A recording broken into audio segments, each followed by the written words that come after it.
Okay. Good evening.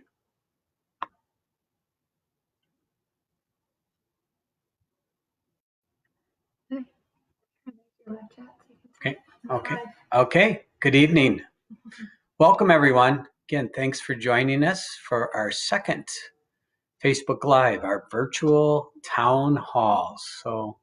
And tonight again, I am assisted by my lovely daughters, Kelsey and Corrigan Shea, and appreciate their efforts, all the technical side of things.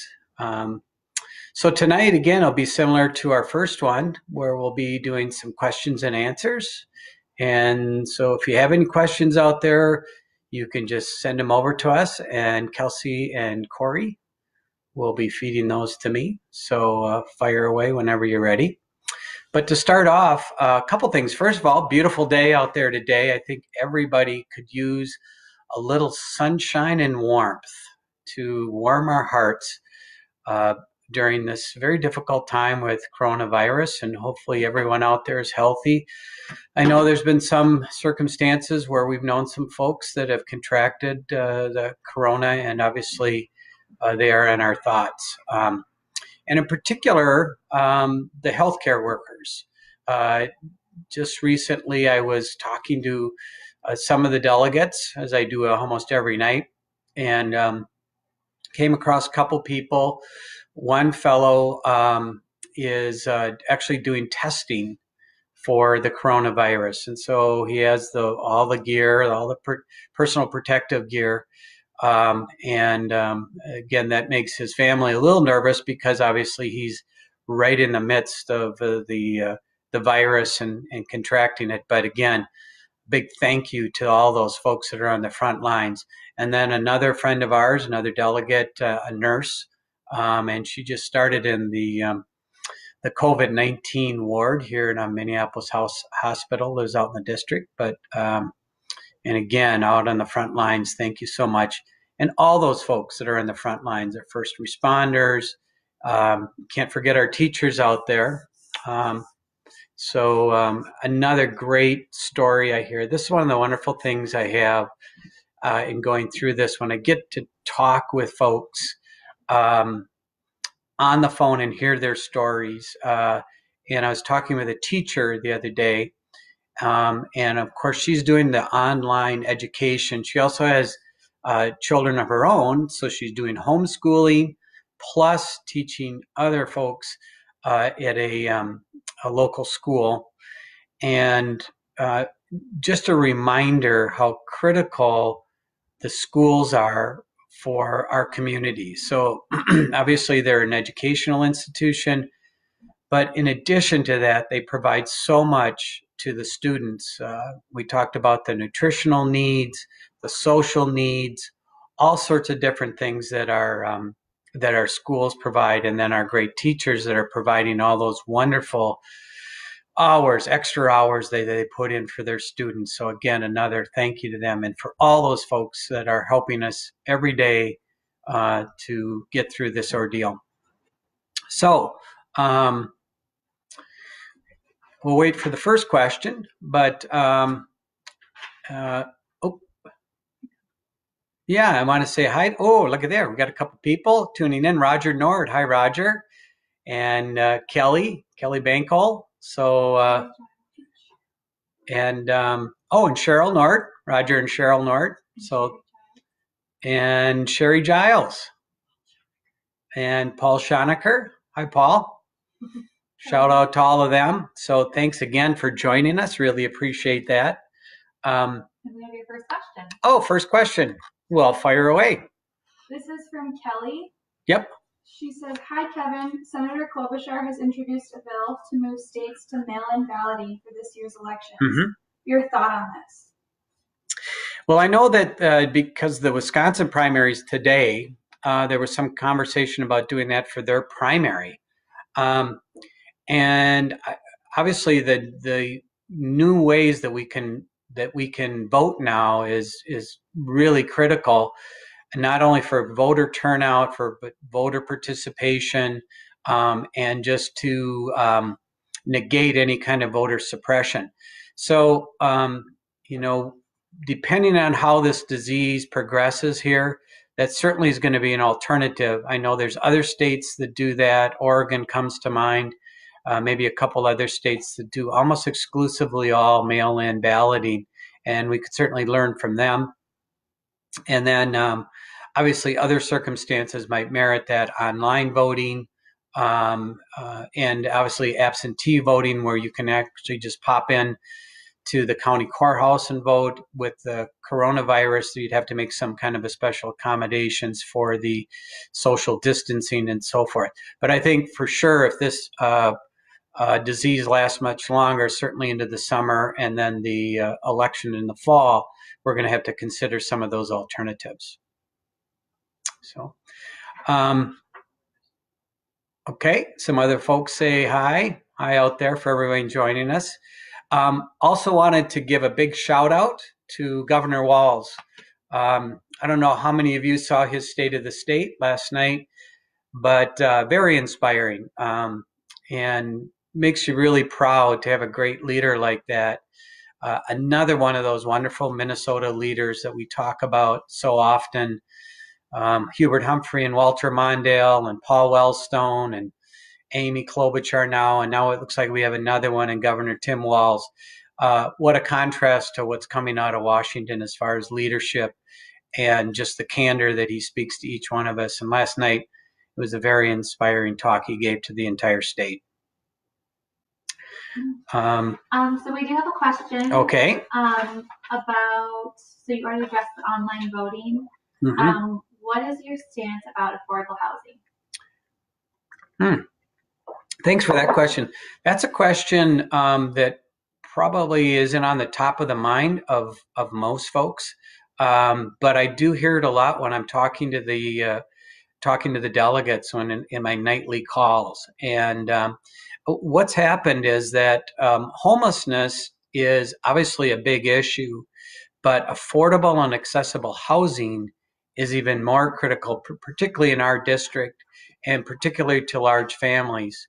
And I know in the Somali community, this is a critical issue because oftentimes, particularly for rental units, they have a hard time finding rental units that will take a larger family. And there's been circumstances where they have to split that up.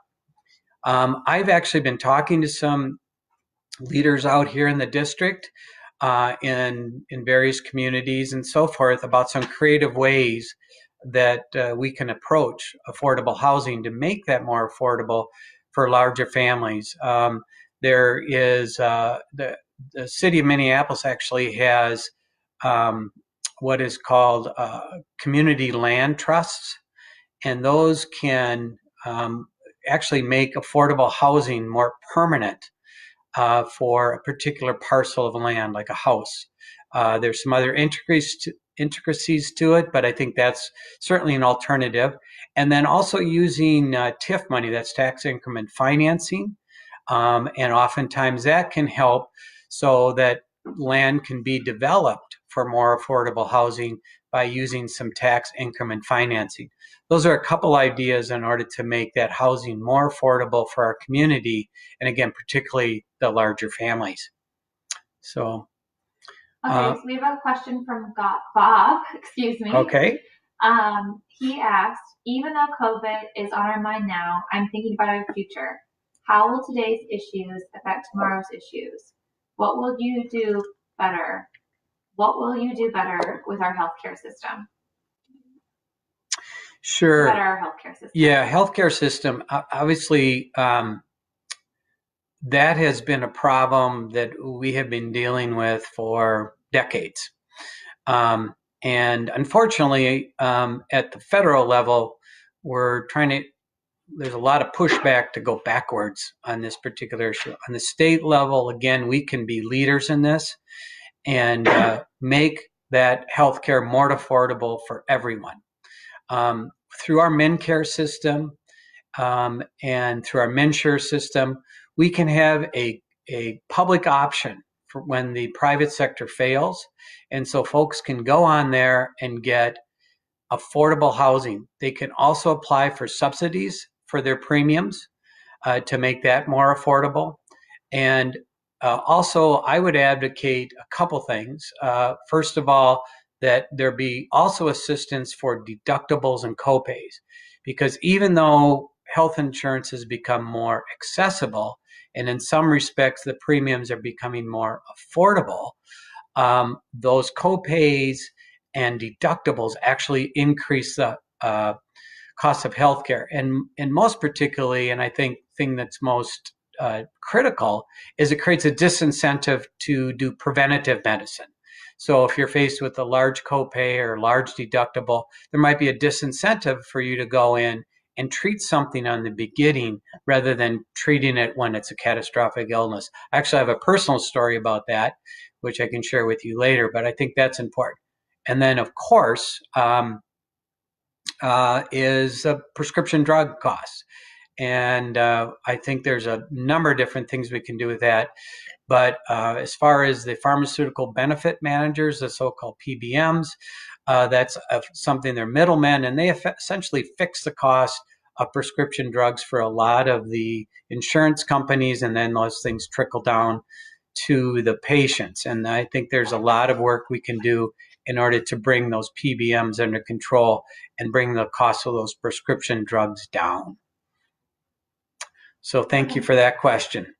And then we do have another question from Kellyanne Winkle, and her question is, Governor Walz will probably extend the stay-in-place guidelines through the end of the month. Critics say we need to start opening up at least some businesses and consider opening up churches in light of Easter approaching this weekend. Do you support the extension of stay-in-place guidelines? Well, I think that as far as that question is concerned, it really depends on the science. And the more you read about this, the more it seems like the less we really know about not only the disease, but how long it's going to last, how long it's going to take to bring that curve down. And so anybody to really try to predict in the future what's going on, I think would just be taking a shot in the dark. So with that in mind, I think we need to rely upon the experts. We need to rely upon the medical professionals. We need to rely upon the epidemiologists in order to guide us through this. I think our instincts, particularly the beginning of this, was, oh my gosh, this will be just like the flu. We'll get over it. You know, there'll be some casualties, but let's just move on from here. Well, what we're discovering is it's much more serious than we anticipated, particularly for those who have vulnerable diseases and or some other compromised health concerns. So I think we have to be very cautious about that. And at this stage, I would be reluctant to open anything up unless we were sure of the outcome. The other thing, too, I got to mention is the reoccurrence of the COVID. So sometimes what's happened in some of these pandemics or epidemics as well is that once the disease kind of calms down and then people go back to a so-called normal lifestyle, it crops up again, and sometimes the backlash or the upsurge is worse than the original. So we have to be, again, cautious with that. Okay. Anything else out there? Okay. Might have to have a few jokes or song and dance here. Really, you don't want to see me sing or dance. Can you touch on gun control?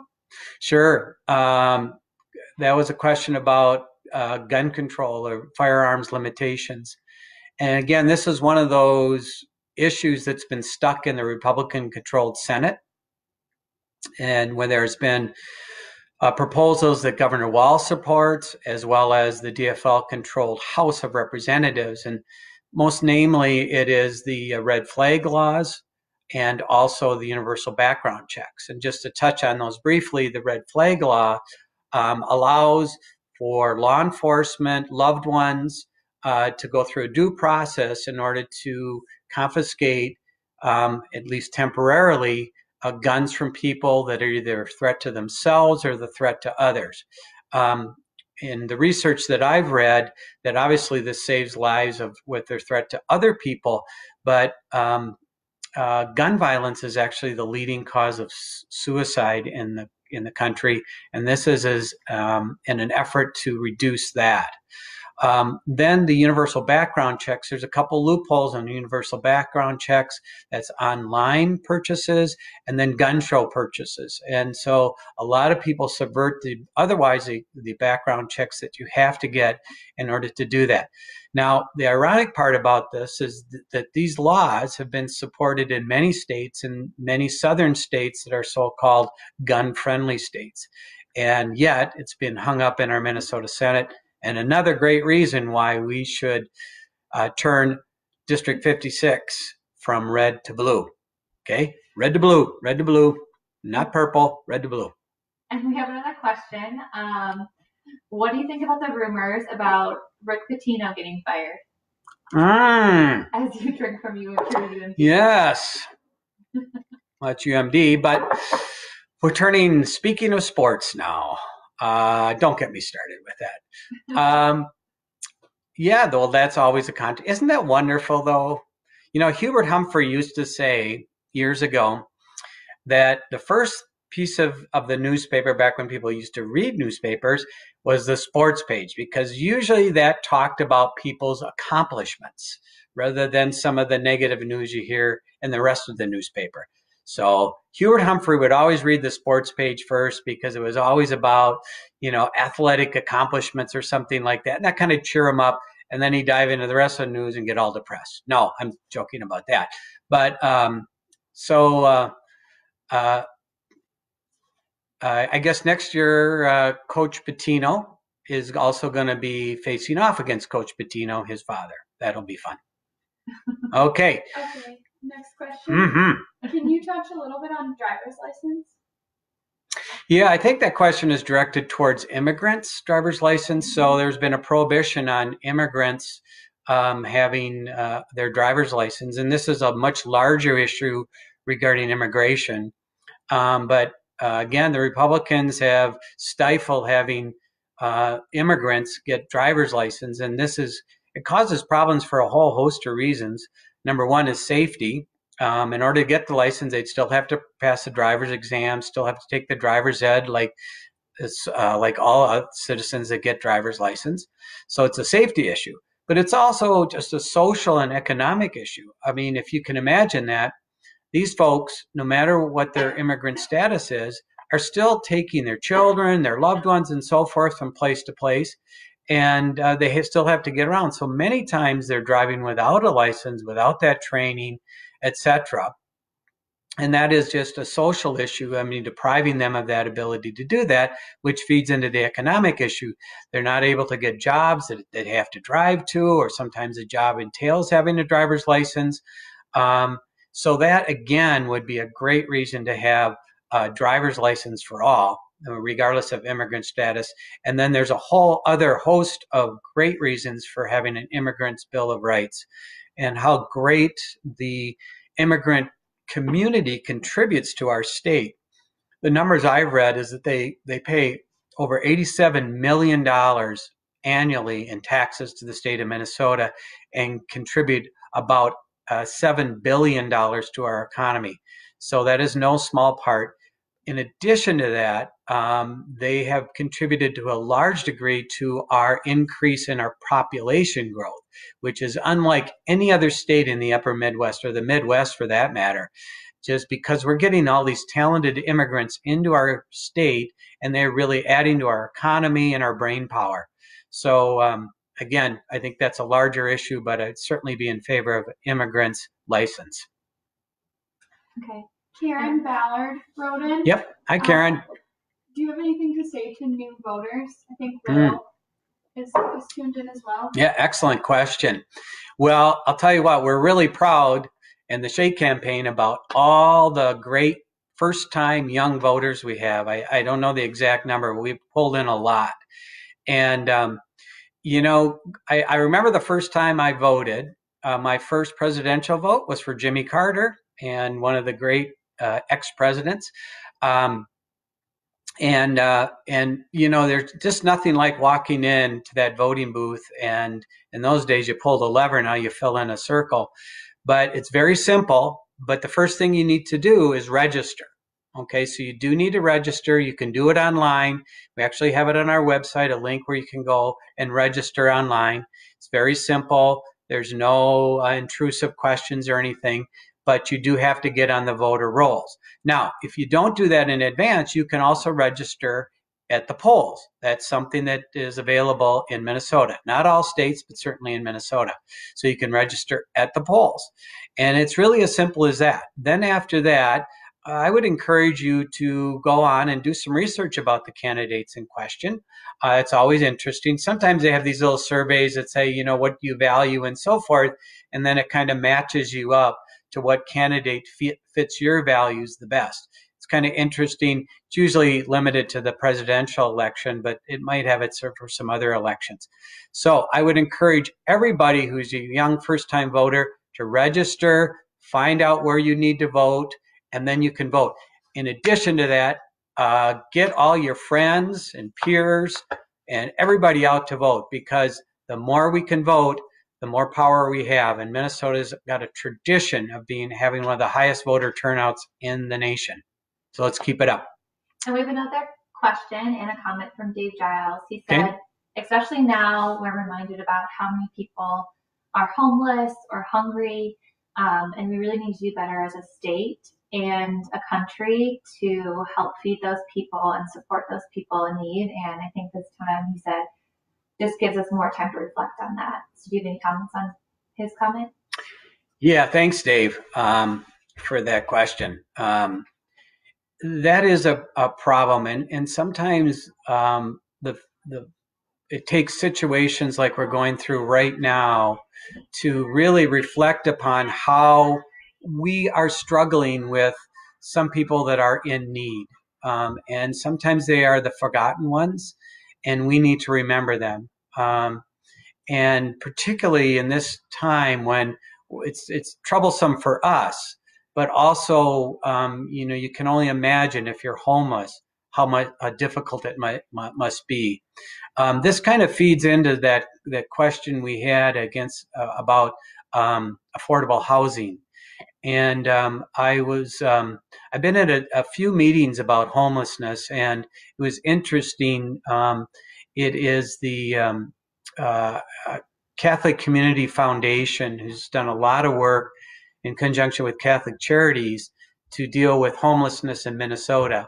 And what they discovered that's really been a revelation in the last 20 years is really helping people out starts at the home.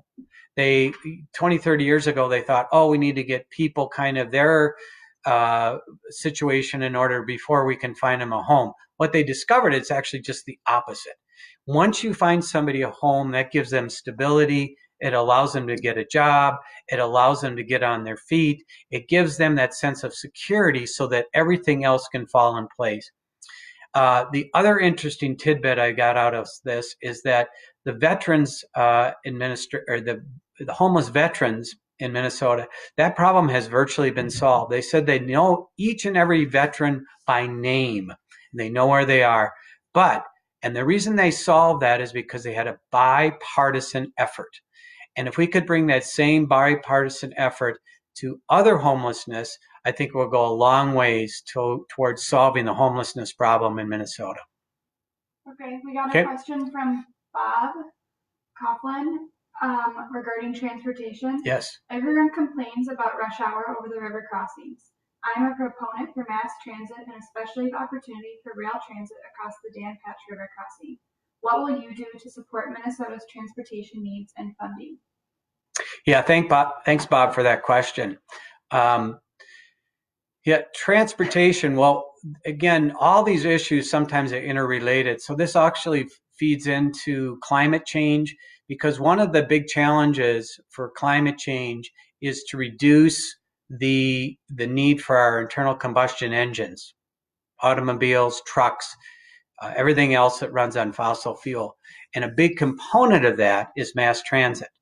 And sitting in those traffic jams and spewing out all those greenhouse gases is only making us more and more carbon saturated state when we're moving towards a carbon-free state. And as Bob alluded to, there is a Dan Patch crossing. It's the old kind of Bloomington Ferry Bridge, they used to call it. Interesting story. That's where they used to cart the old Dan Patch across the bridge. That's why they built it originally. So that's a little pithy pearl there. But in any case, mass transit has got to be a big component of this. And there's really just a fairly simple solution because the rail line is already there. I think it goes all the way to Texas. It's from the Lone Star State to the North Star State. But the initial proposal is probably from Northfield northward. It splits off, it hooks up around the University of Minnesota, and then there's another western branch of that too, and that can go up through Bloomington, etc.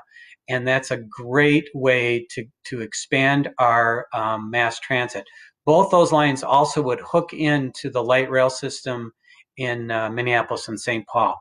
So I think, again, that's a big component, and it'd be a fraction of the cost that some of the other light rail features would be. So again, thanks a lot for that question, Bob. Okay, and then we also have a question about climate change, and we saw that there was a video you posted on climate change, and someone just asked more about your stance about climate change. Sure, we touched on this just a few minutes ago also. But again, climate change, probably one of the biggest problems we have, not only as a state, but as a country and in the world. And again, it is a worldwide problem, and we're getting no leadership out of Washington on this issue. But there are certain things we can do at the state level to help mitigate some of those greenhouse gases. And we touched on them a little bit more, but Governor Walz has proposed the 2050 initiative to make Minnesota carbon-free by that date. And that's eliminating all coal-fired power plants, other fossil fuel-fired powered plants, moving towards more renewables, green energy sources like wind and solar. We're producing those much less expensively now. Big challenge there is to be able to store that energy from those greenhouse or from those green sources. Also, there's some emission from the agricultural land, carbon emissions, and we can work with our farmers to help mitigate that. And as I mentioned just a little bit before, the most difficult one is to convert ourselves from automobiles and other vehicles, fossil fuels, to more renewable mass transit, greener transportation modes. And I think that's the big challenge, but that's something, again, Minnesota can be a leader on, like they've been in so many other areas. Okay. Yeah, so I also wanted to mention before we leave tonight, checking out our website. So please do that.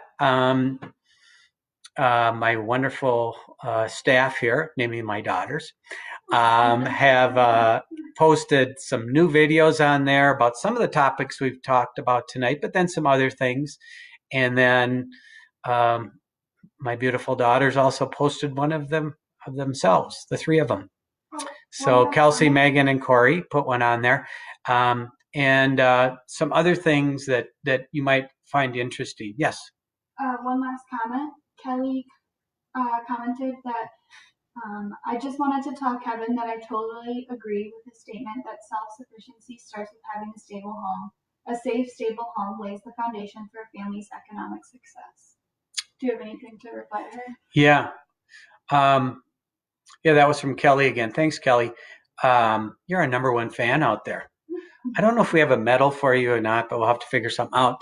I mean, seriously, I that's absolutely true. So Kelly was saying that a comment earlier about homelessness, that when you do find that home, that really is your base, and that's the core for really getting your life in order. And Kelly was just concurring with that, and I think the facts would bear that out as well. So thank you for that comment.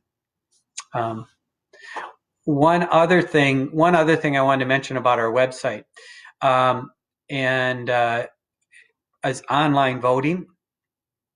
We'll be posting some information online voting. As most of you know, this year, because of the coronavirus, we have all online voting. So